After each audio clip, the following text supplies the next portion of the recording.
Είδα πρόσφατα κάποια δημοσιεύματα που εξέφραζαν ανησυχίες σχετικά με την πορεία της τηλεθέρμανσης της πόλης. Θέλω να πιστεύω ότι δεν κινδυνεύει το όποιο πρόγραμμα, αλλά καλά θα είναι για άλλη μια φορά τουλάχιστον να διασκεδάσετε αυτές τις ανησυχίες, διαβεβαιώνοντας ότι δεν κινδυνεύει το πρόγραμμα αυτό, γιατί πραγματικά ο κόσμος με αυτά που υφίσταται τώρα με την οικονομική κρίση έχει αφήσει πολλές ελπίδες, έχει αναποθέσει ελπίδες στην τηλεθέρμανση για να μπορεί να την κάνει πιο οικονομικά το χειμώνα. Είναι γνωστό ότι έχουμε δύσκολους χειμώνας στην περιοχή μας. Περιμένω να έχω κάποιες απαντήσεις πάνω σε αυτό.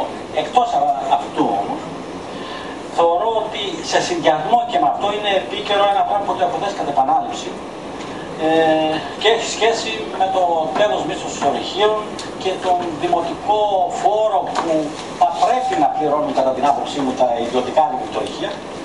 Θεωρώ ότι ο χρόνος είναι ο πλέον κατάλληλος για να μπορούμε να διεκδικήσουμε σαν Δήμο ένα δημοτικό τέλος για τα ιδιωτικά λειτουργία, γιατί είμαστε η μοναδική περιοχή της Ελλάδας που έχει σε τέτοιο μέγεθος ιδιωτικά λειτουργία. Δεν υπάρχει αλλού στην Ελλάδα κάτι παρόμοιο.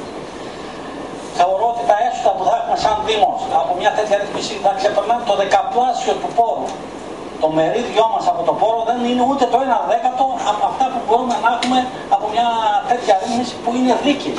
Σε όποιον και αν το έχουμε θέσει παλιότερα και σε υπουργούς, γνωρίζετε πολύ καλά ότι το έχουμε θέσει και σε υπουργούς, όλοι θεωρούσαν ότι το αίτημα αυτό είναι δίκαιο για την περιοχή.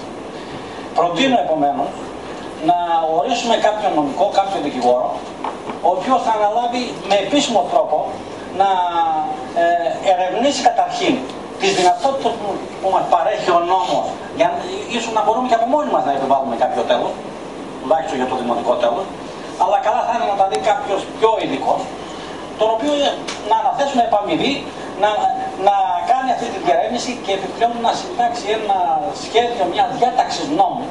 Δεν θέλουμε να είναι ένας νόμος ειδικά για μας, αλλά μια διάταξη η οποία μπορεί να μπει σαν τροπολογία σε οποιοδήποτε άλλο νόμο του Υπουργείου Ανάπτυξης και να τροποποιεί το εφιστάμενο σήμερα θεσμικό πλαίσιο που καθορίζει ότι το 5% του τέλους μίσθους ισορρυχείων πηγαίνει υπέρ του ελληνικού κράτους. Θεωρώ ότι αυτό το τέλος θα πρέπει να έρθει στο Δήμο μας.